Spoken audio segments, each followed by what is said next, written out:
প্রিয় বন্ধুরা, আপনারা কেউ বলতে পারবেন রিলস বা শর্টস এত জনপ্রিয় কেন?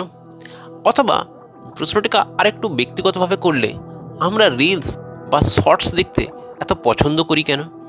আপনি যদি আপনার চারপাশে যারা স্মার্টফোন ইউজ করে আপনি যদি একটু ভালো করে পর্যবেক্ষণ করেন, তাহলে দেখবেন আইদার ফেসবুক অর ইউটিউব অথবা ইনস্টাগ্রাম, হোয়াট এভার অ্যাপসই ইউজ করুক না, সেখানে কিন্তু একটা অন্তহীন স্ক্রোল কিংবা রিলস দেখার পর্ব চলেছে। খেয়াল করবেন, বেশিরভাগ ক্ষেত্রে স্মার্টফোন থেকে বিভিন্ন বিচিত্র শব্দ ভেসে আসছে।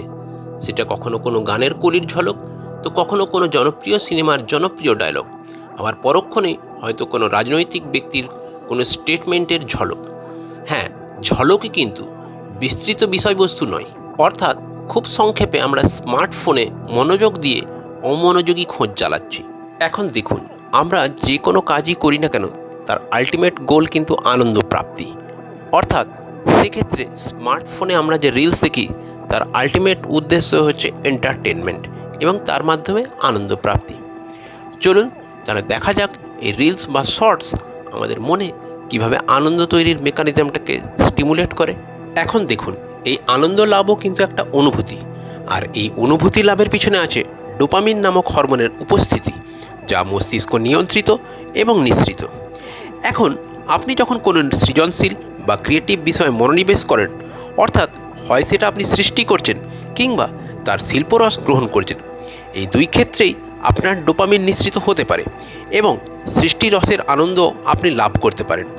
কিন্তু পুরো ব্যাপারটাই একটা নির্দিষ্ট সময়, অভ্যাস এবং প্রজ্ঞা সাপেক্ষ। অর্থাৎ সহজ কথায়, এটা কিন্তু প্রাকৃতিক ক্ষেত্র এবং এক্ষেত্রে কিন্তু ব্যাপারটা কিন্তু অনায়াসলভ্য নয়। এরপর যখন আপনি রিলস, স্ক্রোল, শর্টস ইত্যাদি তাৎক্ষণিক বিষয়ে ওয়াচ করছেন, তখনও কিন্তু আপনার ডোপামিন নিঃসৃত হতে পারে এবং তার দরুন আপনি আনন্দ অনুভূতি লাভ করতেই পারেন।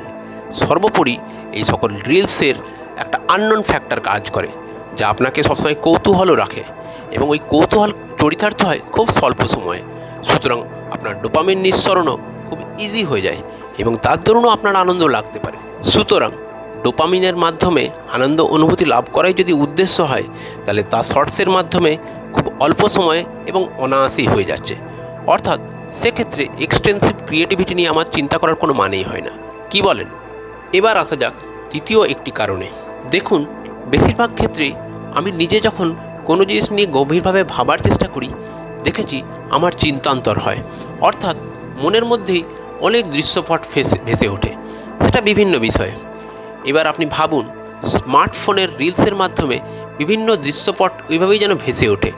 অর্থাৎ আমার চিন্তার স্তরকে যেন ভিজুয়ালাইজ করছে এই স্মার্টফোনের রিলগুলো। স্বাভাবিকভাবেই আমরা আমাদের চিন্তাকেই যেন আমাদের রিলসের মাধ্যমে উপলব্ধি করি বা প্রত্যক্ষ করি। সুতরাং বুঝতেই পারছেন, রিলস দেখার প্রতি আমাদের একটা স্বাভাবিক প্রবৃত্তি হয় বই কি, তাই না? এরপর একটা সাইকোলজিক্যাল কারণের দিকে আসা যাক।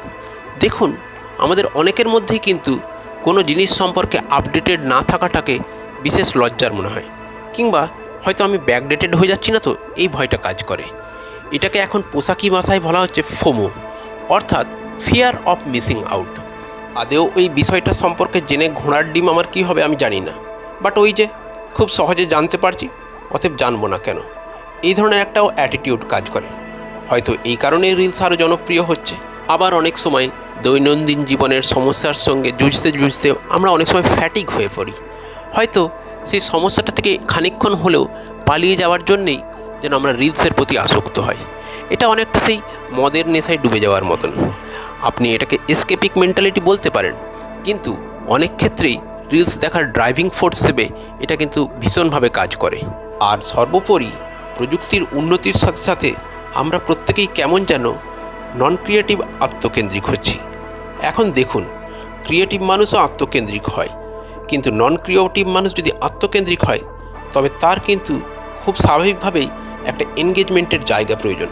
অর্থাৎ খুব সহজ কথায়, আমি গানও গাইতে পারি না, আমি ছবিও আঁকতে পারি না, আমি সুর তৈরি করতে পারি না, এবং আমি বৃহত্তর সৃষ্টিশীল বিষয়বস্তু থেকে রস আস্বাদনেও অক্ষম। তাহলে উপায় আর কি?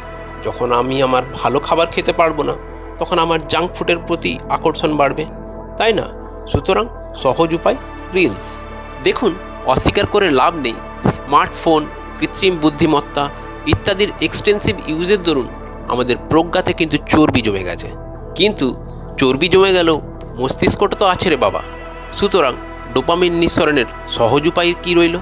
সেই রিলস আর শর্টস। সুতরাং বুঝতেই পারছেন, অনেকটা যেন আমরা বাধ্য হয়েই রিলস বা শর্টস দেখছি, যাতে কৃত্রিমভাবে ডোপামিন নিঃসরণ করে একটু আনন্দ লাভ করা যায়। প্রিয় বন্ধুরা, এগুলো আমার নেহাতি নিজস্ব ব্যক্তিগত মতামত। আপনাদের কি মনে হয়? আপনাদের মূল্যবান মতামত অবশ্যই কমেন্ট সেকশনে জানাবেন। আর যদি এই ভিডিওটাকে আপনাদের ইনফরমেটিভ মনে হয়, তাহলে চ্যানেলটি সাবস্ক্রিপশনের অনুরোধ রইল। ধন্যবাদ।